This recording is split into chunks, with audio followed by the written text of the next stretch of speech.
Everybody, Brian here from quantlabs.net. Go ahead, Dr. Paul Cottrell, and proceed with your presentation here. Bank of Japan. Thank you for having me, Brian. Oh, no problem. So thank you everyone for joining, the ones that have joined. And this lecture is going to be about the Bank of Japan, and it's based on a book that I recently have read called The Princes of the Yen by Dr. Richard Werner. He's kind of a leading expert on this topic. So I highly recommend his book. The questions I'm going to try to answer in this lecture is what caused the economic crisis in Japan and why does it persist? So just a little bit of history for the ones that would like to know some of the history of Japan.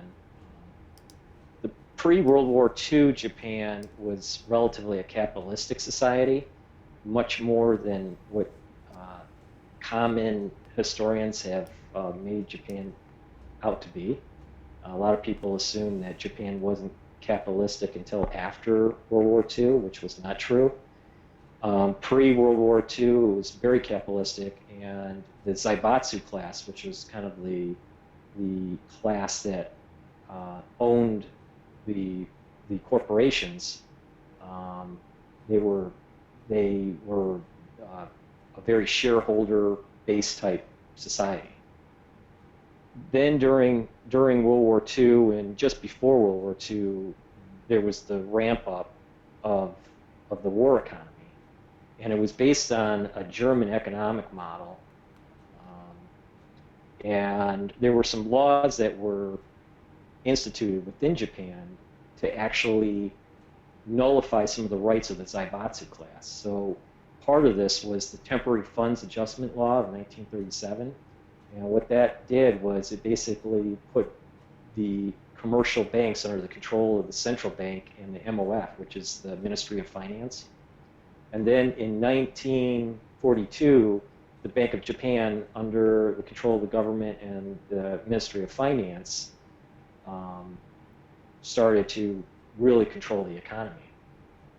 Then, through that, they were able to slow down the Zaibatsu class and nullify some of their shareholder perspectives, because shareholders really just care about interests and dividends and not so much about perhaps growing their business. While if you're in a war economy, all it is it's about production and continuing the war effort. So for them to continue the war effort, they had to nullify the rights of the Zaibatsu class. So this is part of the reason why they were rewriting the laws and nullifying the capitalistic society. So then the war comes to an end. The United States obviously did the massive bombings that it did, and then General MacArthur goes to Japan in August 30th of 1945 to actually start the reconstruction effort. Then in the late 1940s, the U.S. wanted to maintain the war economy basically for a couple of reasons. One was because Japan was devastated from the war, there were some factions within Japan that wanted to go actually communistic. And there were there was a lot of socialism that was happening in the world.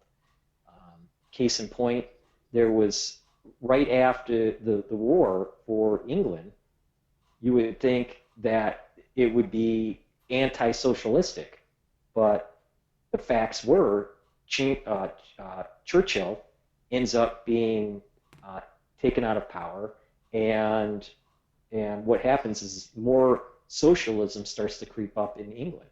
And there was other areas, especially in Eastern Europe, where there was this kind of communistic, socialistic fervor that was starting to creep up. Well, the United States didn't want that to happen in Japan, so what they did was they wanted to try to have a more, try to control the situation. So what the U.S. did was it supported the LDP, which is the Liberal Democratic Party in Japan, and it ended up being a one-party system to prevent communism from creeping up if it had a multiple-party system.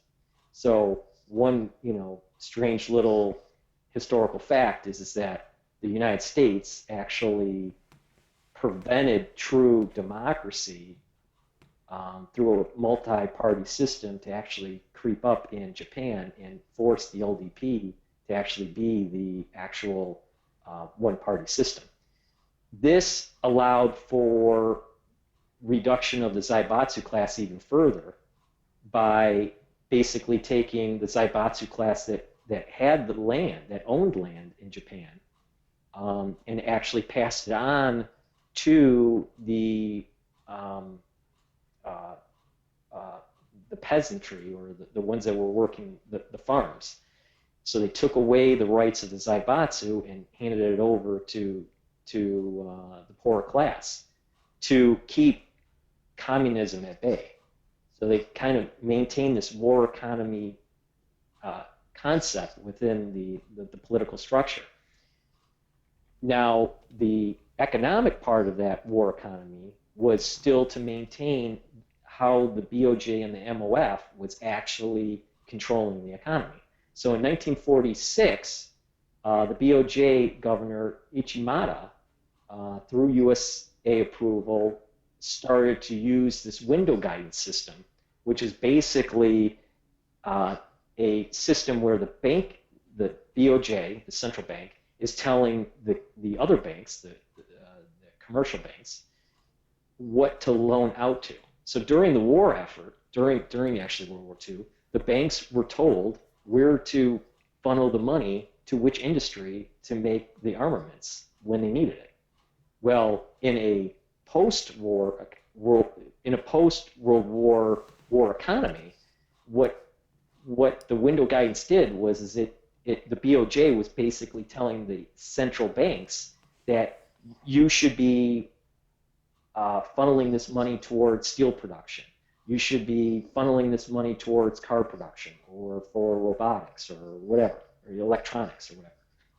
So there was a controlled economy, even though we're told that during the Reconstruction effort and through the 50s, 60s, 70s, and the miracle of Japan, that it was the capitalistic method. It was by far not. So Ichimata presses for the BOJ to have more autonomy from the MOF. So during the war economy, the MOF, the Ministry of Finance, basically controlled the BOJ through the banking law that was passed during the war. So as time went on, the BOJ wanted to have more and more autonomy and control the currency instead of just the interest rates. During the war economy, the MOF basically controlled what needed to be done, and the BOJ was just the instrument to tell the banks on how to funnel the money. So during this period of time, Ichimata in 1954 became the Minister of Finance. So sometimes the Minister of Finance became the head of the BOJ, and sometimes the BOJ actually became the head of the Ministry of Finance. So there was kind of like this flow back and forth for continuity. So eventually what happens is that Ichimata, because he wanted to have more autonomy for the BOJ, when he ends up going into the Ministry of Finance, he ends up having more authority to lobby for the BOJ. So through the 50s, 60s, and 70s, the economy starts to do very well. That's the miracle of Japan. And through the 80s, there was the bubble, and I will show why the bubble happened. And then in 1998, fast forward to 1998, there was an enforcement of a new BOJ law that allowed for the autonomy from the MOF. And what that really, the reason why that happened was that by pumping up the economy in the 80s, and then eventually the crash in the early 90s and not being able to get out of that doldrum, it convinced the restructuring that Ichimata was promoting in the 1950s, that you had to get out of a war economy. The goal of the BOJ was to try to get out of the war economy and go more capitalistic, way back to pre-World War II days. So the charts that I'm going to show next are going to show this battle that was taking place between the BOJ and the MOF from roughly about 1960s to through the 90s. All right. So the bank lending to the real estate sector and land prices. So as people know, there's a strong correlation that lending for real estate increases land prices. Now, the reason why I'm starting off with this slide is because the BOJ used what is called non-productive GDP lending to actually create the bubble that happened, that eventually burst in the early 90s, that set in motion the restructuring that Ichimata was proposing in the 50s.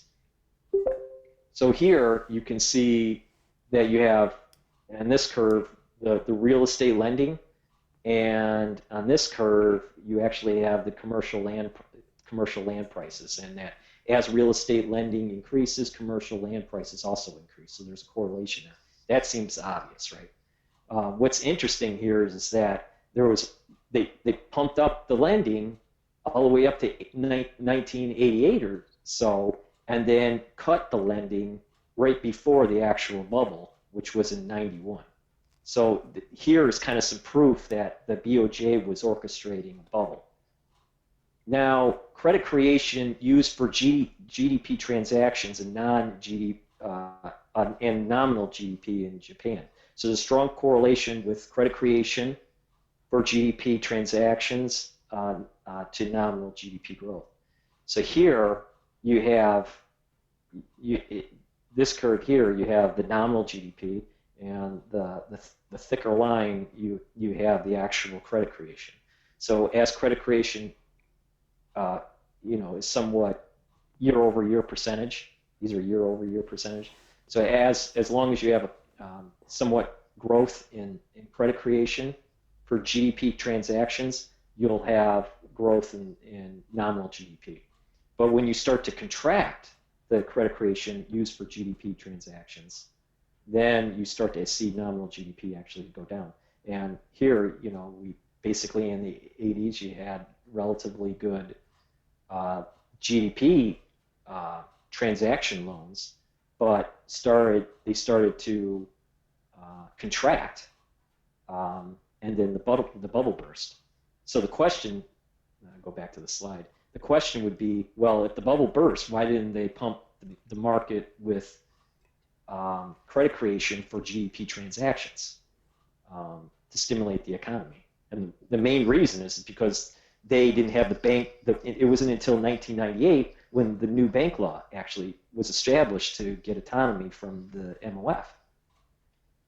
So the Bank of Japan credit creation. Here's an interesting chart that is a liquidity index that Dr. Werner's company developed that tracks credit creation. So the liquidity index was stable from 1986 through 1997, and but it was volatile in 98 through 2002. And the BOJ had this stop-go-stop policy, late in the data set here. So you have a lot of volatility when it came to credit creation, but it wasn't really that accommodative from 86 all the way, based on this index, from 86 all the way to about 96. Around 98 was when the actual bank law was instituted to allow for the BOJ to have autonomy. Then you start seeing that they were exercising the right of credit creation. And then it slams back down and then they start up again. And part of the reason for the slam down on the credit creation is that they were still wanting to have structural reform that the Japanese diet did not institute until later, after Kawazumi's prime ministership. So the yen USD rate and the US Japan interest differential. So people that trade maybe currency or even trade foreign markets, they'll realize that interest rate differentials are one possible way of understanding flow of funds. So basically, the theory is that if the higher yielding countries, they're receiving the capital flows, whereas the lower yielding countries will experience capital outflows. So money seems to flow, theoretically at least, from low yielding to high yielding differentials, which is what is part of the carry trade, what individuals call the carry trade. Now, this was not true in 1987 and 1989 and 1991 to 1996. So basically here, this curve here, the thinner curve, is the actual US to Japan 10-year bond yield differential. And as it grew, as that differential was more favorable to the US, you could see that the actual yen rate to the USD actually went down. So it was depreciating. The actual yen was depreciating, which matches theory. Now, when it started to go back up in, let's say, 83 to 85, the differential, then you could see that the yen was starting to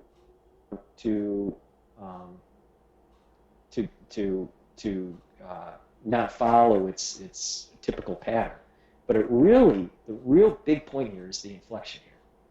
So as the interest rates started to go back down in 85 to about 87, the yen started climbing.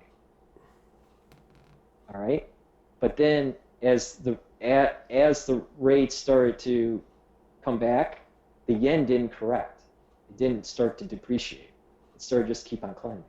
So this is some evidence here. This data set from about 87 to about 95 or so.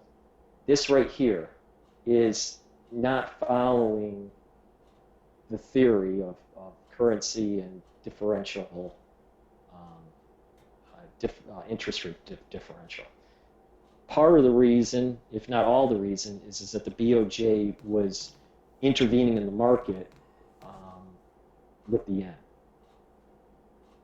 They were, even though they weren't given the authority by the banking law until '98, the authority that they had was to adjust interest rates. But what they were doing also was affecting credit creation and going into the market and sterilizing some operations when they were changing their central banking rate. So they were intervening in the currency market, and that's the reason why the theory didn't hold within this time period here. So now the relative credit creation by the Fed and the BOJ and the yen USD rate, strong correlation between the actual rate of the yen and the credit creation amongst the Fed and the BOJ. But the question is what was the driver? Which central bank, or maybe both central banks, were moving the actual currency rate through credit creation? Which bank was it?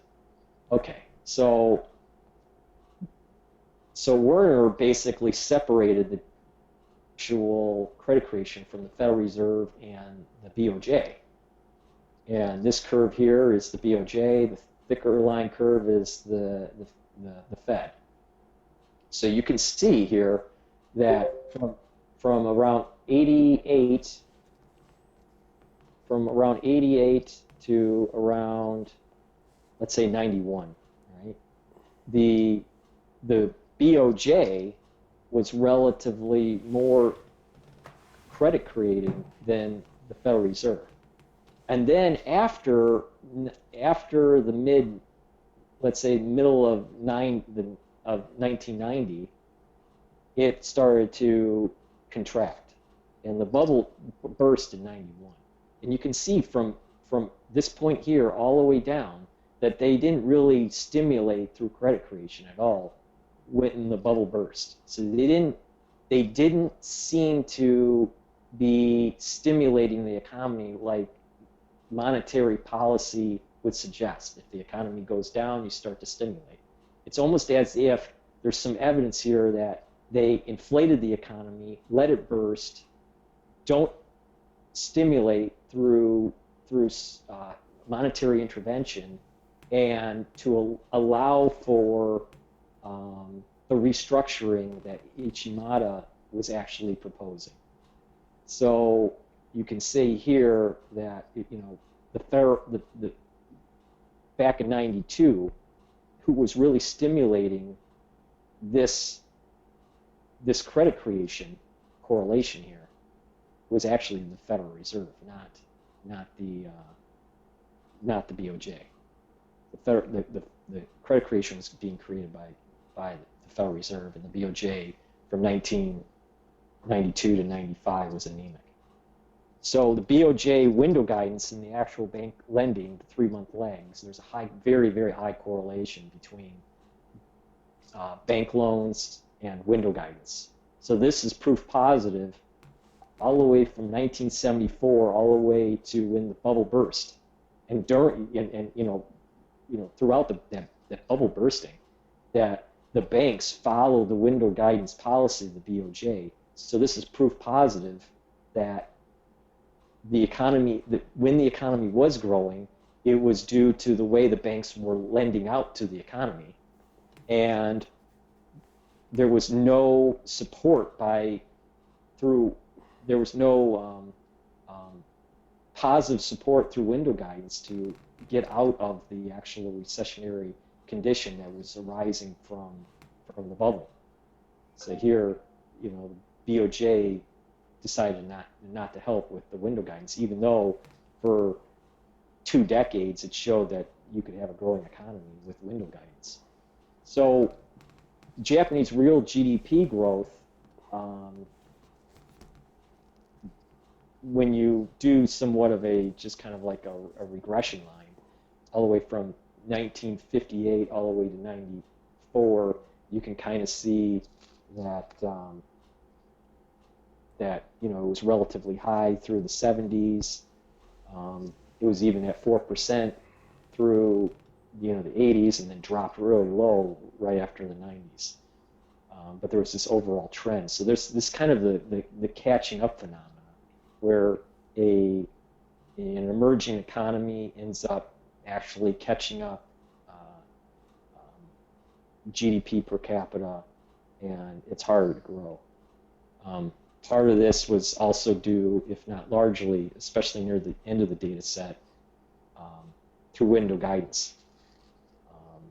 But the window guidance helped also the growth, in the 50s, 60s, and 70s. So it was used for positive purposes and negative purposes by the BOJ. The positive purposes were to grow the economy through the reconstruction effort. The negative purpose was to actually get the politicians to rewrite the law so the BOJ would have autonomy from the Ministry of Finance. The import share of manufactured goods increased as the yen was strengthening, which makes sense.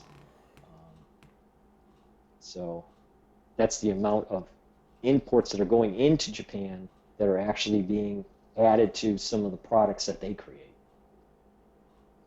Now, the media primes the pump for the economic reform.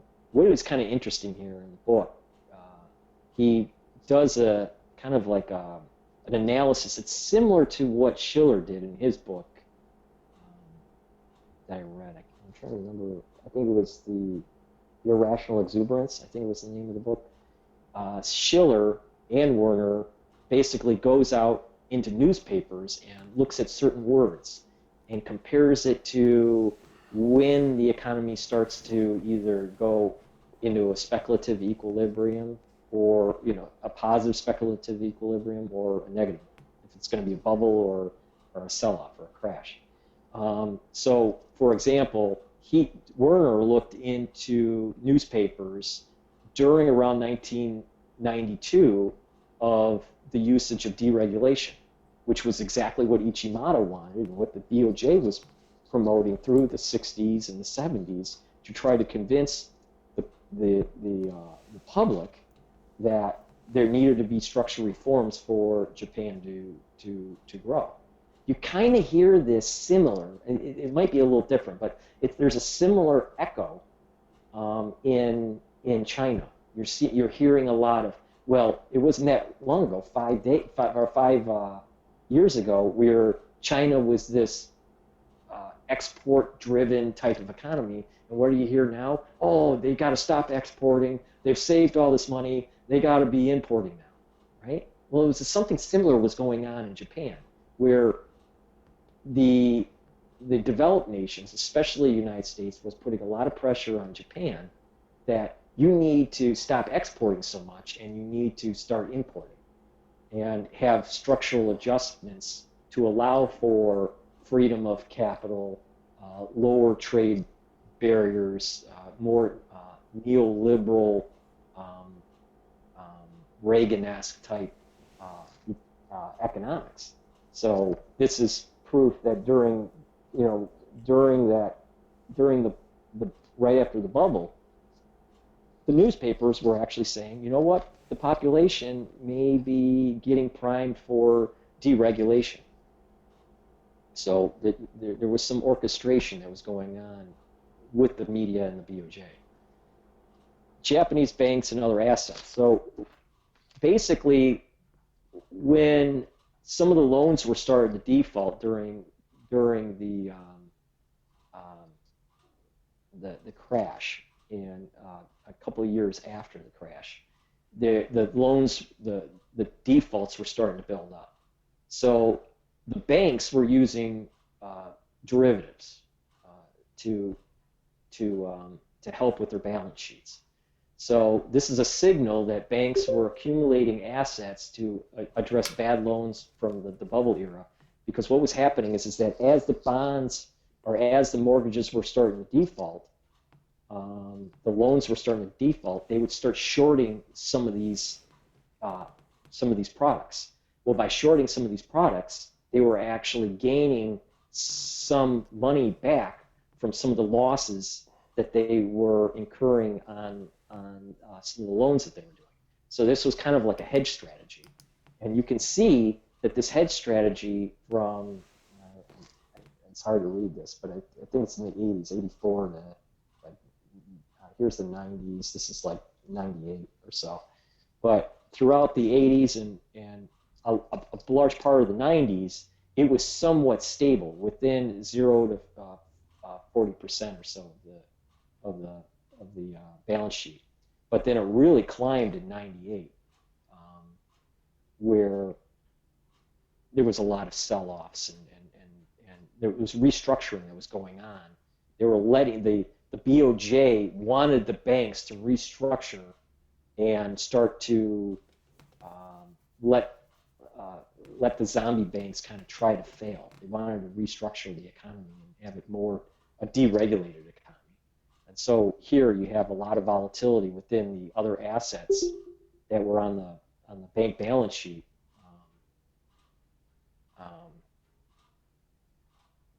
High volatility, and before that it was about 1997, and before that where it was relatively stable. It reflects on the issue that the banks started to short the bond market, like I said, to offset losses elsewhere. So it's kind of like a hedging strategy. And this is reminiscent of what I was talking about before, which was the non-productive GDP activity in trading. So derivatives doesn't add to the economy whatsoever. It's really just a trading product. And money's flowing through, hot money's flowing through, but it doesn't really do anything for the GDP. And eventually it crashes. And that's part of the reason why we saw some of the issues that we saw during the Lehman crash. All these derivative trades and CDOs and CDO squares and everything, it ended up collapsing on its own weight because it's non-productive GDP. So to answer the two questions that I proposed in the beginning, the question was, what caused the economic crisis in Japan? And here's my take on this. Even though the war economy was beneficial in rebuilding Japan, there was an internal struggle between the BOJ and the MOF, and therefore, because of that internal struggle, they didn't do some of the policies that they did in the 1950s, 1960s, 1970s. Because of the struggle, the BOJ was actually trying to force the economy down to get the MOF to lose power. So the BOJ required autonomy from the Ministry of Finance and orchestrated an asset bubble that basically burst in 91, 92. This crisis eventually pushed for reforms and the rewriting of the Japanese bank law, giving autonomy to the BOJ regarding all monetary control, which they have today. And the BOJ used non-productive GDP credit creation to produce the crisis and blame the war economy, which goes all the way back to MacArthur and during the Reconstruction effort, and the Ministry of Finance for not being flexible enough to modern market realities, which is basically the idea that they saved too much, they exported too much, and that they needed to restructure the economy to move towards a more service-oriented structure. But there were lots of people within the MOF that didn't want to do that in the diet because of kickbacks, because of political circles that were benefiting from the structure, the war economy structure that they had. So this is, the BOJ in a strange way was neoliberal, while the MOF was kind of this, they wanted to maintain this war economy. But because of the World Trade Organization, the United States wanting to have them open up their markets, there was more push to become more liberalized in their capital, in their capitalism. Now, why does it persist? Why does the crisis persist in Japan? Now, these are just some possible explanations, and it's not exhaustive, but the idea is that it's possible that zero bond rates and secular stagnation prevents the BOJ from inflating an economy.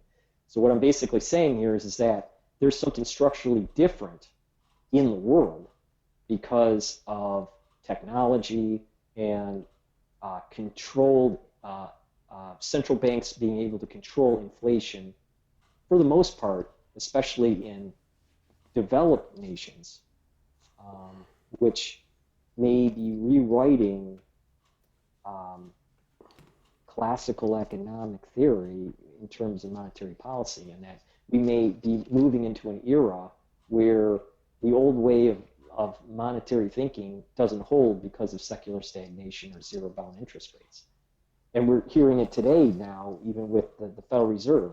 I remember seeing an article on Bloomberg which basically said, well, the Federal Reserve may actually go to negative interest rates like the BOJ, where they are right now.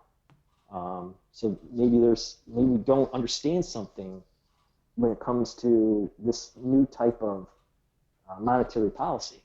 So it's also possible that there is still infighting with the BOJ and the politicians / the MOF, whereby the BOJ is maybe sterilizing some operations they may go into the market to do something, but maybe sterilizing it somewhere else. For example, if they're selling bonds in the market, that would, or, well, a better example would be, let's say they're buying bonds in the market, which they're doing now. That would mean that they're pumping up the currency, the monetary base.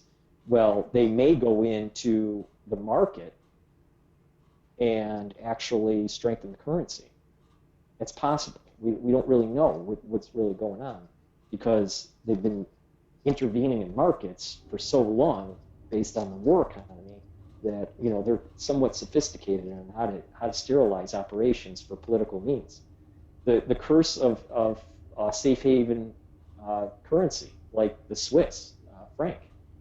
We see that when the markets are going down, we're seeing that the Japanese yen appreciates. And so there's kind of like this safe haven mentality. Go in the gold, go into the Swiss, go into the yen whenever there's risk-off kind of trading. Is this as a setup for a regional currency in Asia? Who knows? Maybe there is the possibility that because zero interest bound rates, these banks can't get out of this deflationary economics.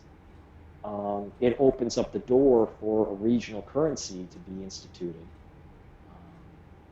whereby maybe the yen no longer exists and there's some Asian currency that takes place. Maybe similar to like the euro, but it would be the Asia, I guess. Or maybe something like that will happen in America where it would be the euro.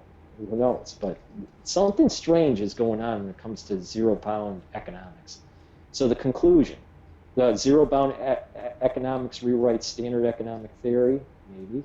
We need to consider more financial instability, debt overhang, and deflation.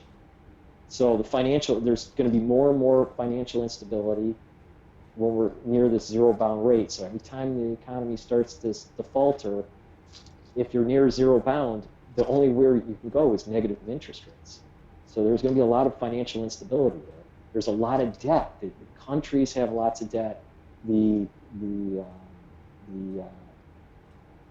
private citizenry of developed nations also have a lot of debt. So there's this kind of what they call a balance sheet recession, where people are delevering and not willing to take out loans, or not willing to build businesses, or not willing to take risk, because there's just too much debt and too much social programs that burden the society.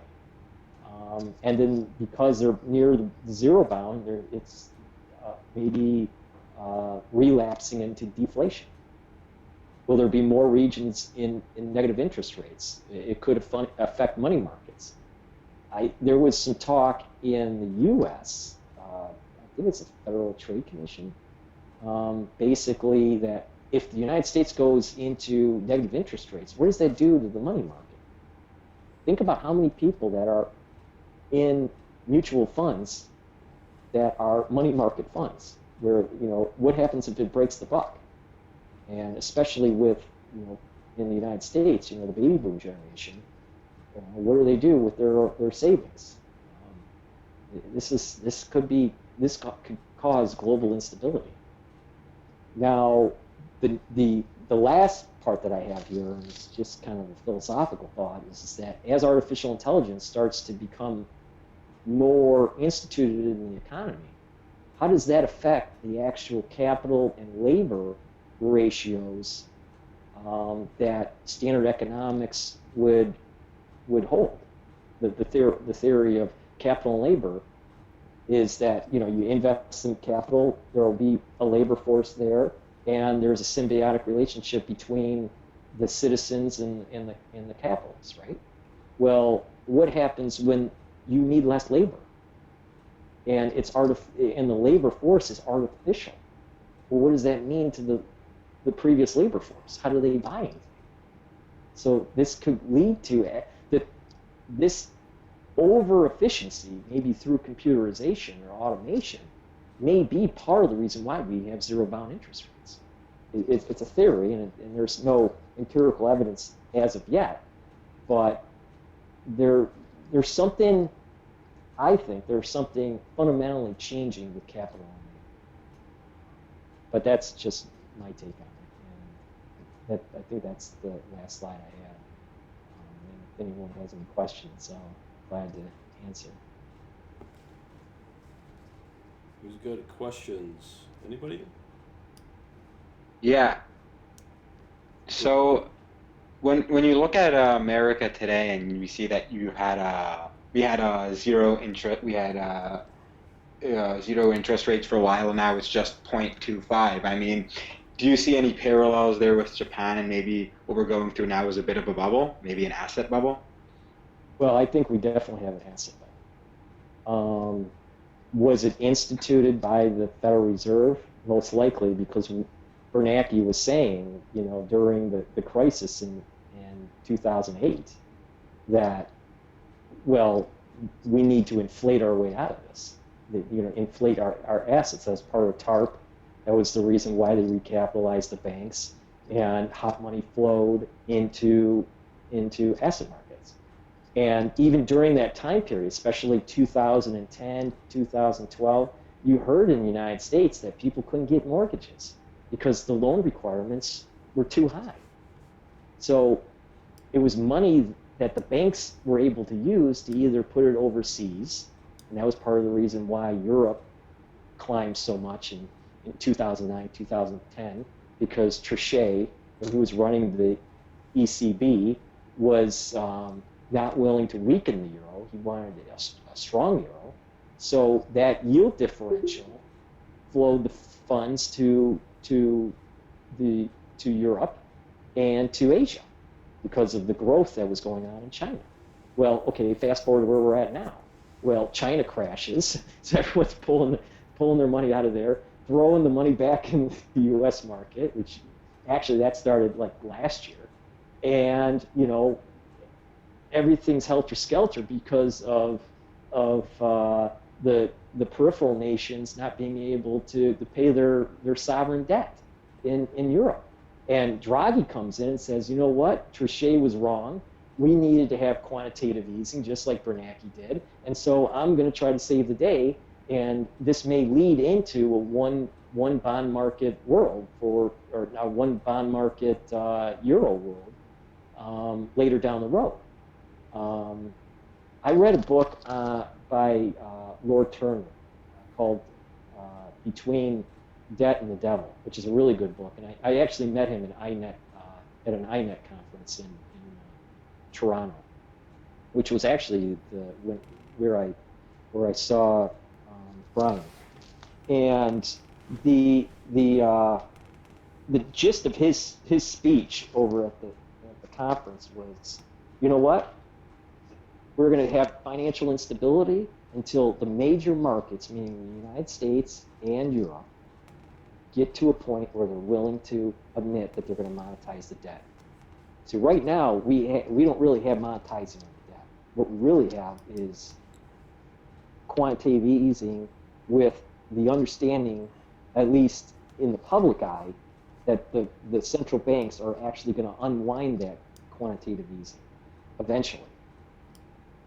He's proposing basically just increase the monetary base, the currency base, and just monetize the debt and never sell off those bonds, and basically inflate. And basically, if you're going to stay in zero, if you're going to have this zero bound problem, or if you go to negative interest rates, or you keep on flirting with negative interest rates for these developed nations, that you're going to have to basically monetize the debt and never sell off those assets off of the central bank's balance sheet. And that will force an inflating of the currency, and then hopefully lead to a 2 or 3% inflation target. Anyone else? Anybody got a question? I got questions for you too, Paul, whenever. Okay, go ahead. With how the Bank of Japan has now gone negative, I've been, out of Asia, they're saying that this is Japan's last bullet to get out of the economic jam they're in. You agree?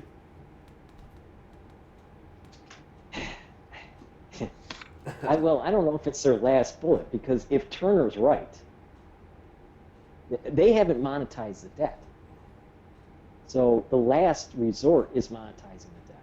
If it still doesn't inflate their economy, we got some serious problems. I mean, it goes back to my conclusion statement, which is there's something fundamentally wrong with globalization when nations can't inflate their way out of the problem. I mean, there's no economic textbook out there that it could explain why that should be. I mean, you should be able to inflate your way out of something. But to not be able to do it, that means there's something fundamentally not right. Either there's two things either happening. Either there's nefarious activity going on to force something down the road that we don't get yet. Maybe New World Order type stuff. And one world currency type stuff. That's kind of a conspiracy kind of theory, which is probably highly unlikely, but it's possible. Or it could be that we just don't understand that we live in a world of abundance and that our debt structure isn't in coherence with that new reality. And so the whole economy is like saying, you know what? You guys need to reduce your debt. There's too much of a debt overhang. So people end up wanting to spend again. I think if you ask people in your circle, privately, if they're trying to reduce their expenditures or increase their expenditures, either buy a bigger home or a bigger, fancier car or go on fancier vacations, I bet the far majority of them are going to say they're either going to keep their spending habits the same or they're going to start reducing their spending habits. Now, if people are doing that in the aggregate, that means you have aggregate demand that's going down, right? So that basically means that Larry Summers is right. We got secular stagnation. There's something fundamentally wrong with the way we think about economics. So do I think it's their last bullet? No. Monetization of the debt would be their last bullet. And if that didn't work, then who knows what's going to happen. Interesting. Anybody else got any questions? If not, we can expand it to another topic. Oh, Shalom's got a question. No one can inflate their way out. They just trade some of their credibility for temporary prosperity. Well, I mean, the theory, especially from Schiller, Dr. Schiller, he, once you have the animal spirit, if you believe in the idea of the animal spirit kind of concept, that with some inflation, people will start feeling that they're a little bit richer because of, their home went up a little bit. They're making. It seems as though they're making a little bit more in their career. More opportunity. More people are being hired. There is this psychological effect with the animal spirits that take over that leads to, a more prosperous future. I see his point that, if you try to tinker around with the economy through monetary policy, that eventually you're just kicking the can down the road and it's going to come back to bite you. That's probably true, and I think Hayek was basically saying something similar, that if you keep on using some of the Keynesian monetary policies, that you'll actually lead to the road to serfdom, as he phrased it. And maybe that's what's happening now. Maybe this is Hayek's, prediction coming true. I don't know. I mean, I would think that Schiller is right, that once the animal spirits kind of kick in, then people will start feeling good again. People, I think, in general, want to feel more positive than negative. But there are lots of researchers out there that say, the super cycle going up is done with, and now we're in this, longer downward trend, which is very plausible. I mean, it seems to be happening with deflationary economics. Yeah, I agree. Anybody else got any questions? Well, Shalom came back. Animal spirits can go for a long time, but eventually all fiat currencies are going to zero. See, I agree with Shalom on most things, right? But the idea, see, I'm more of a guy that says fiat currency is actually a good thing, because if you are 100% based on the gold standard, or based on some sort of metallic currency, that's contractionary. Your economy does not grow at the rate of a mined commodity. There's no real correlation there.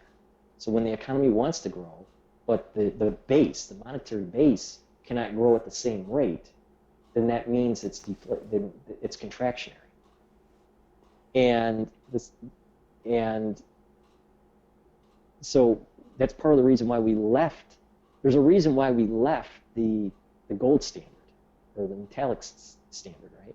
It's because economies were growing faster. The real GDP was growing faster than the actual mining of that commodity, that metallic. Now, what the proof of this research from Werner was basically saying was that perhaps to get out of deflationary economics, you might actually have to have a more controlled monetary policy where it forces banks, and this is where I kind of lean towards, it forces banks to be less loan creating for non-GDP loans and more loan creating for positive GDP loans. So for example, the banking system would be forced through something similar to the window guidance system that the BOJ used, but the Federal Reserve could force JP Morgan to basically say, you cannot loan X% of your portfolio in speculative loans, aka current real estate, current produced real estate, but you could invest in new construction real estate, because that adds to GDP because it's new construction. But we prefer that the loans go to new created businesses, or businesses that are investing, increasing their capital expenditures, hiring people. If they use the window guidance system that forces the big banks to loan for GDP purposes, we probably would be able to get out of deflationary economics.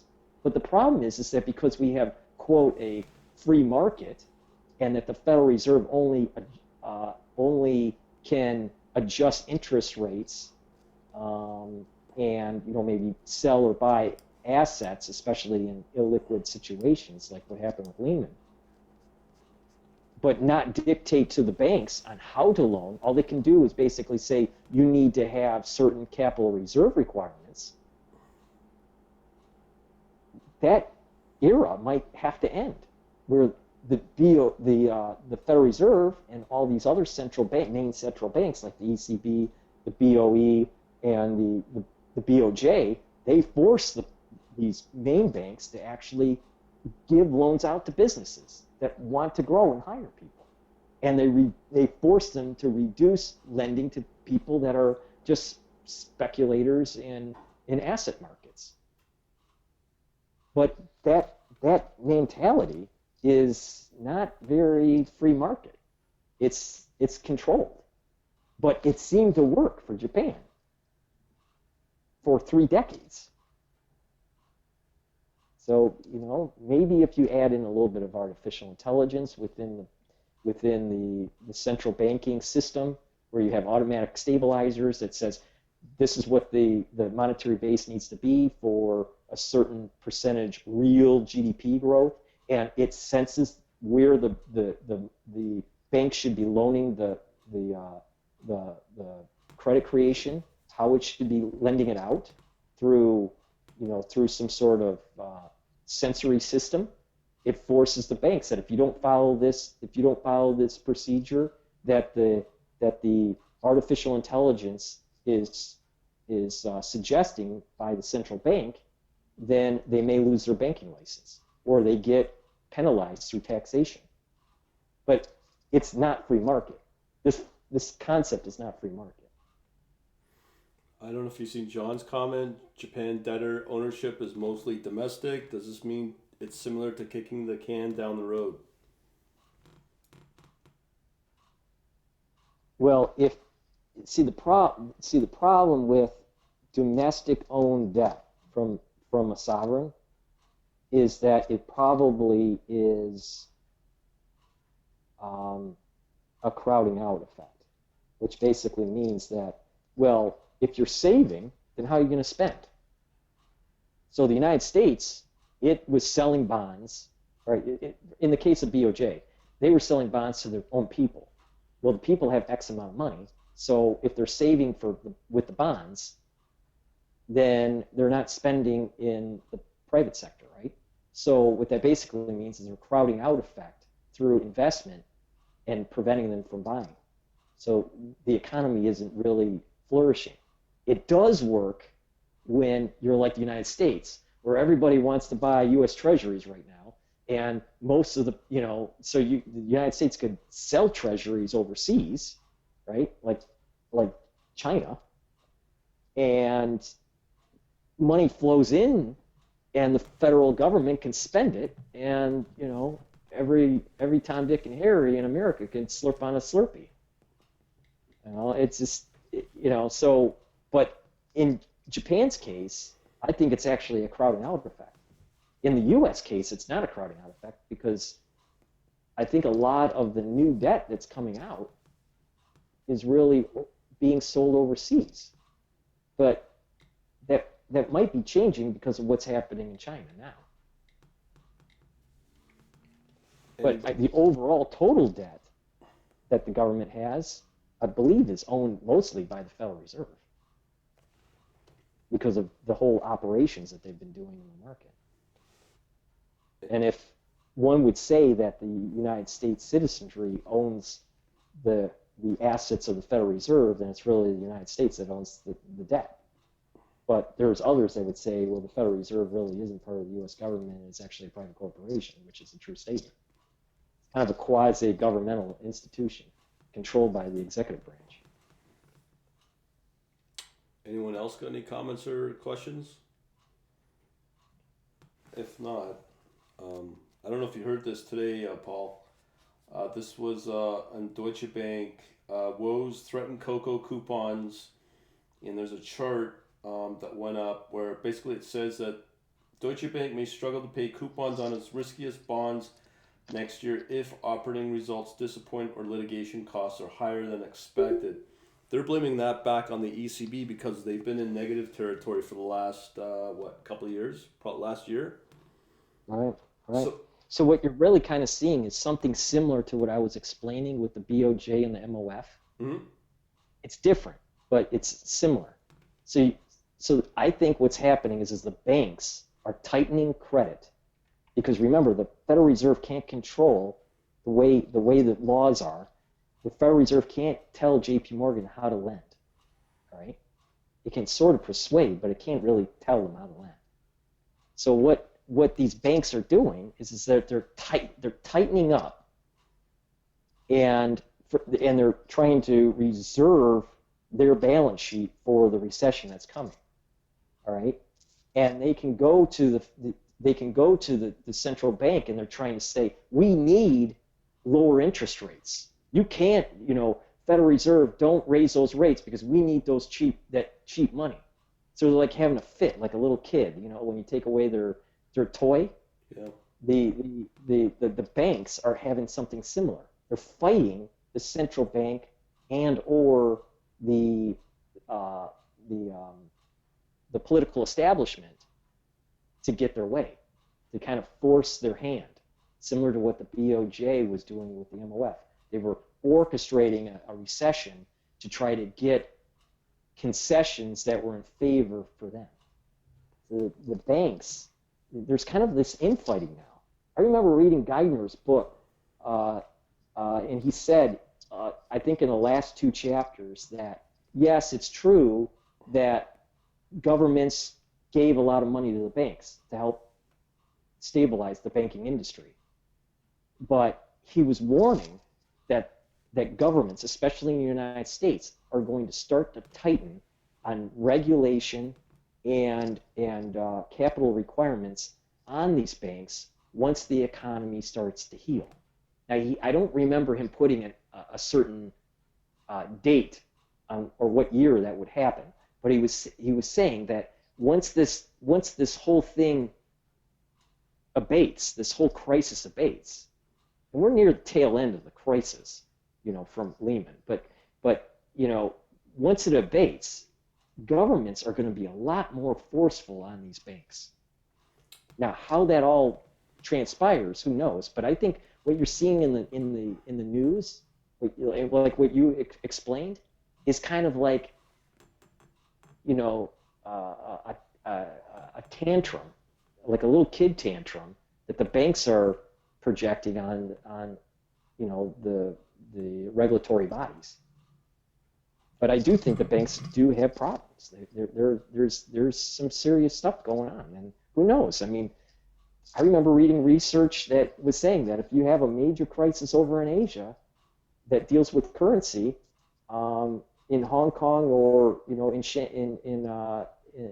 Shanghai, that you're going to have contagion. Well, what are we having now? We have major sell-offs in Asia. It's interesting that Ivan says this, that control worked in the Soviet Union for 50 years. I am surprised to see that the solution to the problem is not a free market. Well, I mean, like I said, it's a strange. I'm just looking at the evidence that happened with the BOJ. And the BOJ's window guidance policy was strict regulations on the banking institutions during the miracle years of Japan, basically states that the window guidance had to be productive lending, productive GDP lending, and not non-productive GDP lending like we currently have.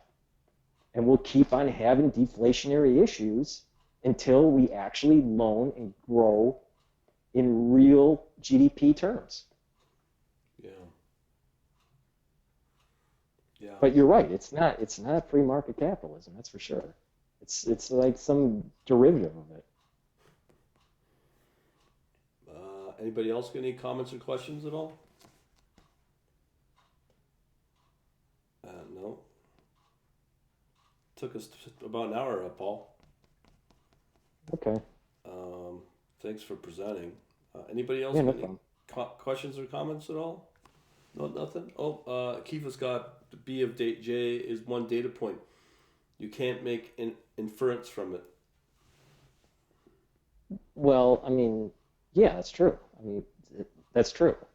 And I think the last statement here is right here. I'm talking about deflationary economics, and, we really don't know what's going on. I mean, there's a big question mark here.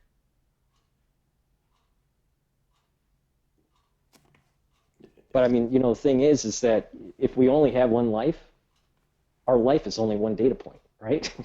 So you only can work with what you got. That's true. Anyone else? Comments, questions? So when's your next presentation? It's next week, right, Paul? I think next week is the next one. Yeah. That one's going to be about oil and the oil structure in the United States. Do you want to give anybody a preview on that? It's going to be based on research that came out of the Center of Strategic Studies. and it'll talk a little bit about what's transpiring in the oil market, and part of the reason why that there is this oversupply. And and then that lecture is probably going to be a little bit more trading oriented. I might start talking about how to trade the oil market using ETFs. And then your other one's on the March 8th as well, right?